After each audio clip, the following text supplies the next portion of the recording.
Малчид мал бүхий иргэдийн хууль эрх зүйн мэдлэгт. Сайн байцгаана уу? Мал сүрэг тарган тавь үстэй. Эх 7 хоногийн лав гарагт өглөө 8 цагт танаад малын гоц халдвар төвчнөөс урьдчилан сэргийлэх дархлаажуулалт хийхээр ирэх тул та хэд маань хашаа хороо мал сүргээ бэлэн байлгаж шаардлагатай хүн хүчээ эртнээс базаагаарай. Товсон хугацаанд малаа бэлэн байлгаж бүрэн хамруулах, барьж бэхлэх, тарилга хийхэд бэлэн байлгах нь та бүхний хуулиар хүлээсэн үүрэг юм шүү дээ.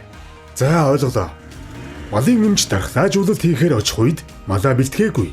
Дээр нь мал барих хүн хүч байхгүй байв. Сайн байна уу эмчээ?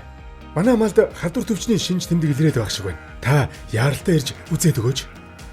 Энэ тохиолдолд тухайн малч нь мал амьтны эрүүл мэндийн тухай хуулийн 9-р зүйл заасан дархлаажуулалтын үед мал эмнэлгийн үйлчлэгээ үзүүлэх нөхцөлийг бүрдүүлэх үүргээ зөрчсөн байна. Түүнчлэн тухайн малчны буруутай хүлээж санаас болж халдвар төвчин гарсан тохиолдолд зөрчлийн тухай хуульд зааснаар дархлаажуулалт хийх үед хуулиар хүлээсэн үүргээ биелүүлээгүй улмаас учирсан хохирол, нөхөн төлбөрийг гаргуулж иргэнийг 101-ч хуулийн этгээдийг 1001-чтэй тэнцэх хэмжээний төгрөгөөр торгоно. Нутаг орноо малын гоц халдвар төвчнөөс хамгаалахад малчин таны үүрэг оролцоо маш чухал.